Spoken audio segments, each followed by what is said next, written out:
ये बहुत पुराने जमाने की बात है, जब बादशाहों की हुकूमत हुआ करती थी और लोग सादा मगर पुरस्कून जिंदगी गुजारा करते थे। उस दौर में पहाड़ों और दरख्तों के दरमियान एक छोटा सा गांव आबाद था। इस गांव में एक गरीब मगर नेक दिल लिकड़हारा रहता था, जिसका नाम सलमान था।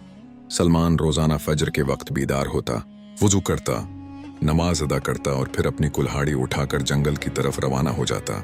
लकड़ियां काटना उसका पेशा था, मगर सब्र, शुक्र और तवक्कुल उसकी असल पहचान थे।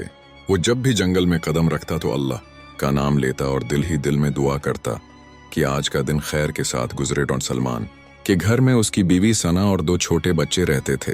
घर मिट्टी का था, छत घास फूस की थी, मगर दिल मुतमईन थे। कभी रोटी के साथ सब्जी मिल जाती और कभी सिर्फ नमक से गुजारा होता। मगर सना कभी जबान पर शिकवा न लाती। वो बच्चों को प्यार से समझाती कि हलाल रिस्क कम हो तो भी अल्लाह उसमें बरकत डाल देता है। सलमान भी अक्सर कहा करता था कि अल्लाह जो भी देता है उसी में खैर और बरकत होती है। एक दिन सलमान हस्बे मामूल जंगल में लकड़ियां काटने गया।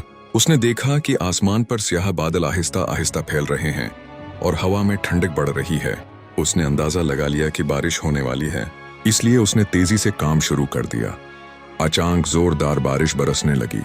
सलमान एक घने दरख्त के नीचे जा खड़ा हुआ, मगर बारिश इतनी शदीद थी कि उसकी सारी लकड़ियां बुरी तरह भीग गईं। ये देखकर उसका दिल डूबने लगा। उसने सोचा कि अब ये गीली लकड़ियां कौन खरीदेगा। आज तो घर में बच्चों के लिए खाना भी मुश्किल हो जाए। चंद लम्हों के लिए फिक्र ने दिल को जकड़ लिया, मगर फिर उसने गहरी सांस ली और आसमान की तरफ देखकर कहा, या रब्बे, जो तूने चाहा वही बेहतर है, तू ही मेरे हाल से वाकिफ है। बारिश रुकने के बाद सलमान लकड़ियां उठाकर बाजार की तरफ रवाना हो गया। रास्ते भर उसके जहन में बच्चों की मासूम हंसी और सना की खामोश दुआएं गर्दिश करती रहीं। बाजार पहुंचकर उसने लकड़ियां एक कोने में रख दी। खरीदार आए, लकड़ियां देखें और सर हिलाकर चले गए। कोई कहता ये तो गीली हैं, काम की नहीं। कोई कहता ये जलेंगी भी नहीं।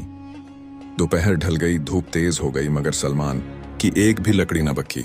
वो वहीं बैठा रहा और दिल ही दिल में दुआ करता रहा, ऐ अल्लाह, तू ही मेरा सहारा है, तू ही बेहतर फैसला फरमाने वाला है। जब शाम का वक्त हुआ तो सलमान ने वापसी का इरादा किया। वो लकड़ियां समेट रहा था कि अचानक एक बूढ़ा आदमी उसके करीब आया। उसका लिबास सादा मगर साफ था और उसके चेहरे पर अजीब सा नूर था, गोया बरसों की इबादत उसके चेहरे से झलक रही हो। उस बूढ़े ने नरमी से पूछा, बेटा, ये लकड़ियां गीली क्यों हैं? सलमान ने अदब से सच सच सारा वाकया बयान कर दिया। ये सुनकर बूढ़ा मुस्कुरा दिया और बोला, ये तो बहुत अच्छी बात है। मैं एक हकीम हूँ और मेरी बाज दवाएं गीली लकड़ियों से ही तैयार होती हैं, सूखी लकड़ियों से नहीं। ये कहकर उसने सलमान की सारी लकड़ियां खरीद लें और आम कीमत से दुगना मुआवजा अदा किया। सलमान की आंखों में आंसू आ गए। उसने दिल ही दिल में अल्लाह का शुक्र अदा किया और समझ गया कि जिसे वो नुकसान समझ रहा था वही उसके लिए नफा बन गया था। घर पहुंचकर जब उसने सना के हाथ में पैसे रखे तो वो हैरान रह गई। बच्चों की खुशी दीदनी थी। सलमान ने बस इतना कहा, ये सब अल्लाह की रहमत है, हमने सब्र किया और उसने हमें संभाल लिया। अगले दिन सलमान फिर जंगल की तरफ निकला। रास्ते में उसके दिल में एक ख्याल आया कि अगर वो जानबूझकर लकड़ियां गीली कर दे तो शायद हर दिन ज्यादा पैसे मिले। मगर फौरन उसने इस्तिगफार किया और कहा, ये नफ्स का फरेब है, रिज़्क अमानत है, धोखे से नहीं आता। इसी दिन जंगल में डाकुओं की खबर फैल गई। लोग खौफज़दा होकर भागने लगे। सलमान ने भी वापसी का इरादा क्या, मगर रास्ते में उसने देखा कि एक बूढ़ा आदमी झाड़ियों में छिपा हुआ है। ये वही हकीम था जिसने पिछले दिन लकड़ियां खरीदी थीं। सलमान उसी लम्हे ठिठक गया। उसका दिल जोर जोर से धड़कने लगा। चारों तरफ सन्नाटा था और फजा में खौफ की एक अनजानी सी लहर फैली हुई थी। उसने आहिस्तगी से हकीम के करीब जाकर कहा, बाबा जी, आप यहाँ क्यों छिपे हुए हैं? यहाँ तो डाकुओं का खतरा है। हकीम ने गहरी सांस ली और धीमी आवाज में बोला, बेटा, मैं बीमार हूँ और ज्यादा चल नहीं सकता। डाकुओं ने मेरा रास्ता रोक लिया था, बड़ी मुश्किल से जान बचाकर यहाँ आ छिपा हूँ। सलमान ने एक लम्हे के लिए सोचा। उसके सामने 2 रास्ते थे, अपनी जान बचाकर फौरन वापस लौट जाए या इस कमजोर बूढ़े को साथ लेकर खतरा मोल ले। उसके दिल में अपने बच्चों और सना का ख्याल आया, मगर फौरन उसे वो बात याद आ गई जो उसने सुबह कही थी कि रिज़्क अमानत है देकर एक तंग रास्ते की तरफ ले चला जो जंगल के अंदर से गुजरता था। चंद कदम ही चले होंगे कि दूर से डाकुओं की आवाजें सुनाई देने लगे। सलमान का दिल कांप उठा, मगर उसने हौसला न हारा।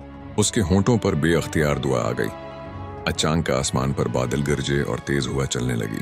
दरख्तों की शाखें चरचराने लगीं और गर्द व गुबार उठ खड़ा हुआ। डाकू बदहवास हो गए और अपनी समत भूलकर दूसरी तरफ निकल गए। सलमान और हकीम महफूज रास्ते से गांव के करीब पहुंच गए। गांव की हद में दाखिल होते ही हकीम रुक गया। उसके चेहरे पर अजीब सी मुस्कुराहट आ गई।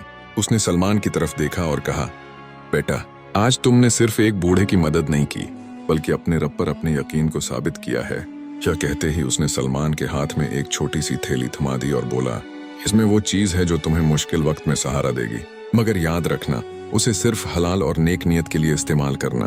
अगले ही लम्हे हकीम आहिस्ता आहिस्ता आगे बढ़ा और नजरों से ओझल हो गया, जैसे वो कोई आम इंसान नहीं बल्कि आजमाइश बनकर आया हो। सलमान देर तक उस जगह खड़ा रहा।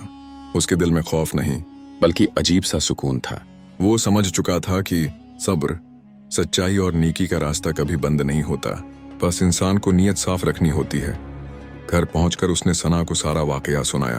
पहले से कहीं ज्यादा रोशन हो गई।